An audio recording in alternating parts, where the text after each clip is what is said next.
Hello again, thank you for joining me for another video. So in today's video I wanted to talk about spiritual psychosis. And it is a big topic, so I'm only going to be taking a little bite of this topic. One of the things that happens when you have a spiritual awakening is that your perception about reality shifts to such a degree that other people might just simply not be able to relate to you anymore. That's not what I'm talking about. I'm not talking about that level of shifting. I'm talking about hearing voices. I'm talking about delusions of grandeur, messiah complex, interactions with beings that to everyone else are invisible. I'm talking about big ticket psychosis stuff. And if you have PTSD and have a spiritual awakening, the likelihood of these things coming into your life are greater. Why? Because you have a wider spectrum of emotion that you can feel, number one. And based on that, you might have entryways into past lives or past realities or parallel realities that other people don't, even those who have awakened.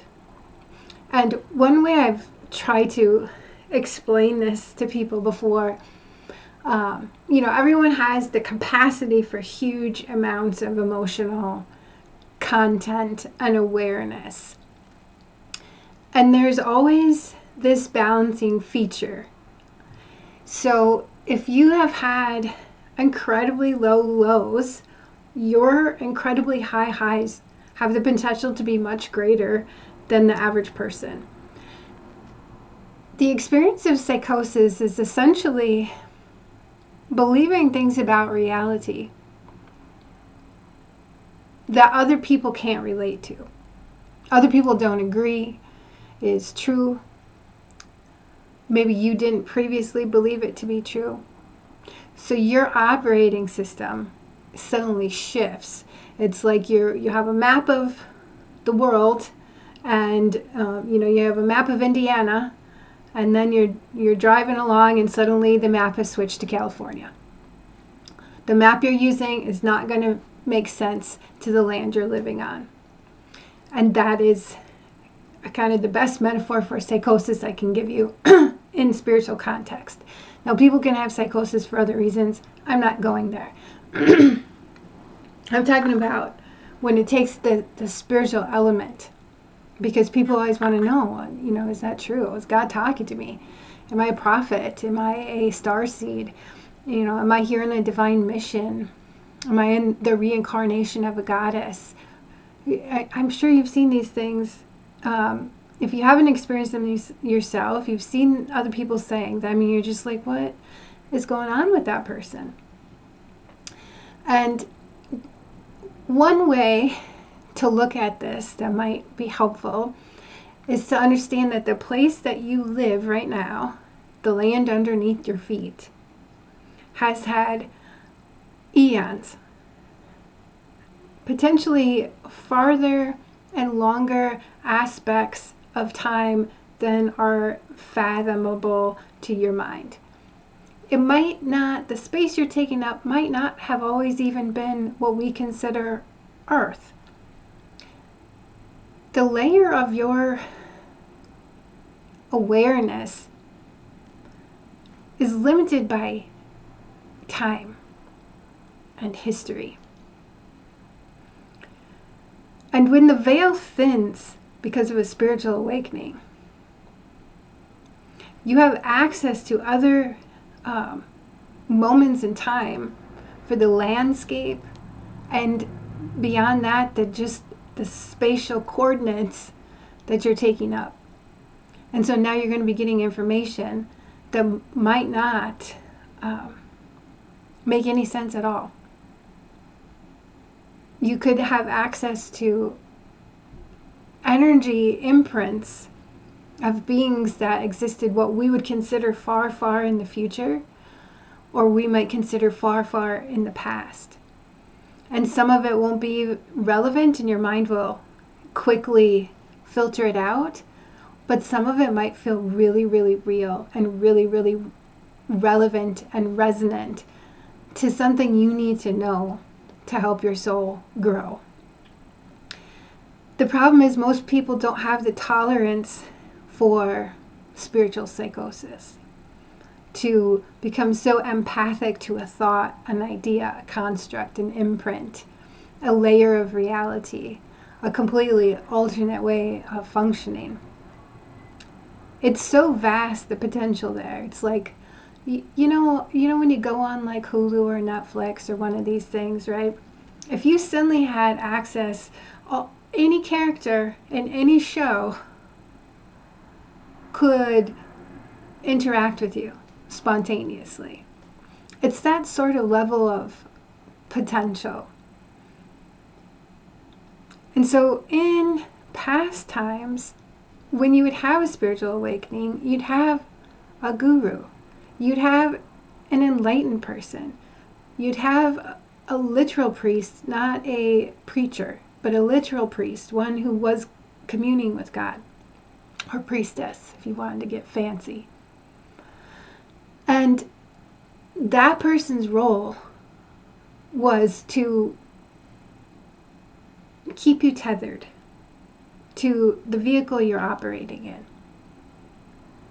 So you could explore that sort of thing and return with whatever information you needed to gather from the Akash, if you want to call it that, and go about your business from this life. There are spaces, spiritual spaces, beyond all of the constructs of potential and possibility and beingness. And by beingness, I mean the characters, all the archetypes, all the things that you could be interacting with. The mind is more clever than we realize, and all of the emotions can create entire stories. So some of that might be connected to the land, and some of it might be connected to pure imagination. And your mind and body are attempting to get back into equilibrium by creating stories and meaning. And then you move on. So spiritual psychosis, especially related to PTSD, can sometimes take on a negative connotation and have paranoia attached to it.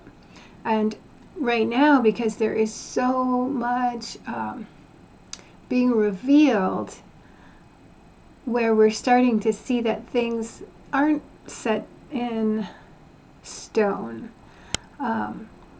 And it feels like we've been so lied to because of things like, bad food. I guess that's a really easy one to look at. Like the advertising for bad food is so,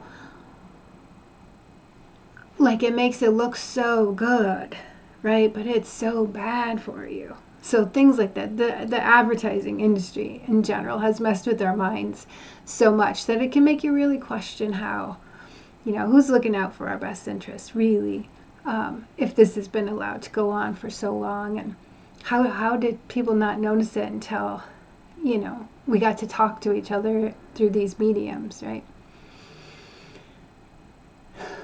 So a paranoia can breed itself within you, where everything becomes unworthy of your trust and connection and resonance. And then from that space of kind of unsettled psychosis, you're easy pickings, so to speak, to develop a structure for reality to make yourself feel safe. That structure is also an illusion. And eventually it will too have to be dismantled, like, the belief in so many things that we've taken for granted, having grown up in public education, if that makes sense. if you follow, I should say. So the other part about spiritual psychosis is that some people's mind will turn things into images more quickly, and they remember things very quickly with imagery. Some people remember things very quickly through language. Some people just sense, they just feel, they just sense a vibe and feel a vibe. And that's how they organize these vast quantities of ethereal space, really, that we occupy simultaneous to the material reality we're living in. You have so many stories within you that you don't even realize, like that you've just filtered out, all organizing. But also when your body is unwell in any way, which it's hard not to be slightly unwell considering the amount of pollution most people are faced with, right? So most people live in areas where, it isn't pristine nature. It's polluted to various degrees by just human living. Like we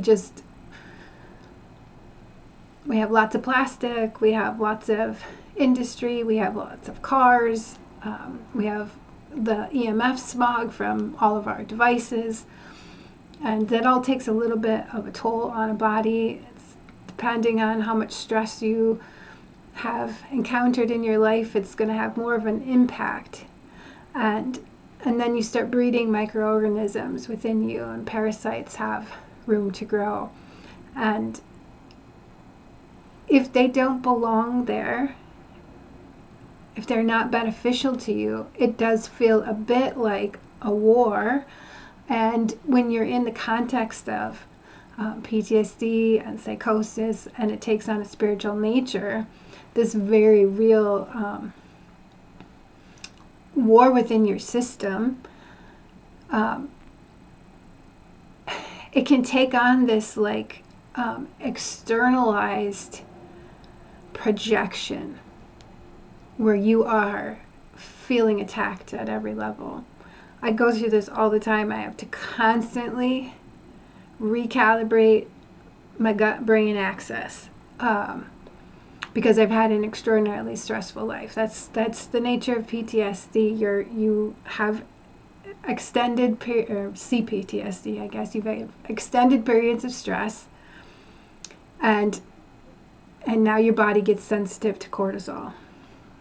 And then you have an immune response which causes inflammation. And that's the sort of thing that bacteria and parasites and microorganisms like to live in, because that's their job. When this body is done, they break it down and return it to the earth. Well, they're supposed to when we don't do weird things like embalming.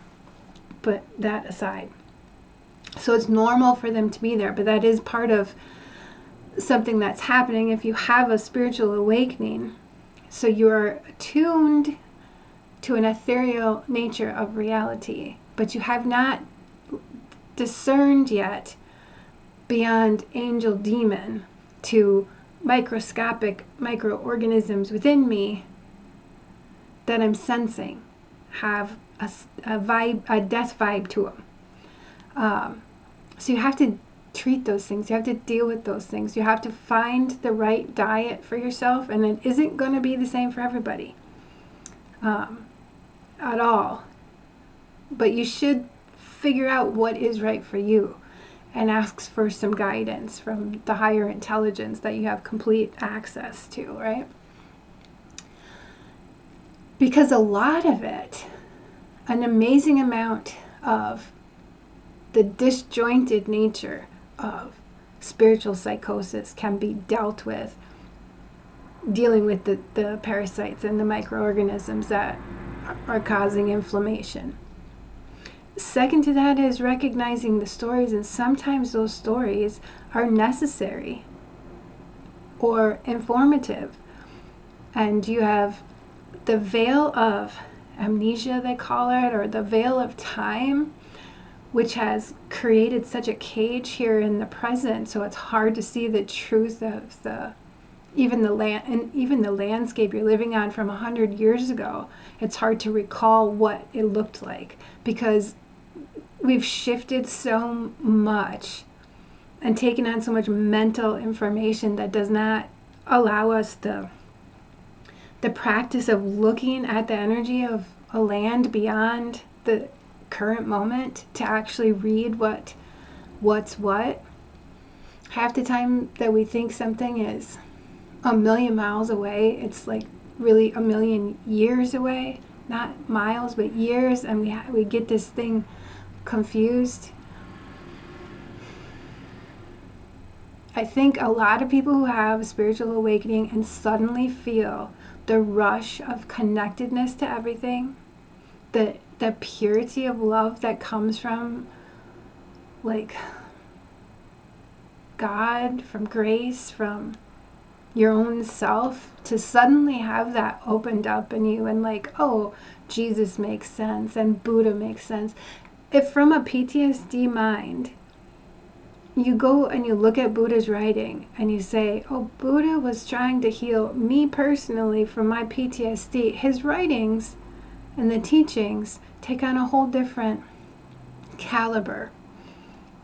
And I would encourage you to do that. So some forms of psychosis, because to believe that Buddha was speaking to you directly is a form of psychosis, but it is a good form as opposed to the type of psychosis that's going to get you in trouble, like, property rights are, an aspect of malevolent forces to separate us, so I'm not going to honor them and I'm going to enter someone's home. That's that form of psychosis, because other people don't agree with you on that level of reality, even if it has a truth to it.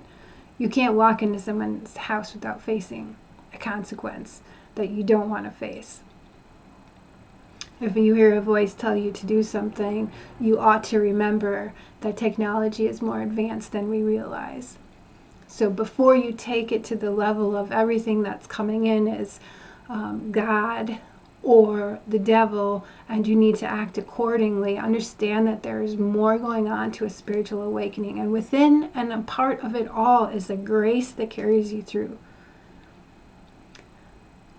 And it would be really nice, if as we're going through this awakening that people are noticing so much, that we find a way to give support to each other for those moments of psychosis, and don't exclude people as they're going through them, but allow it to be processed to some degree.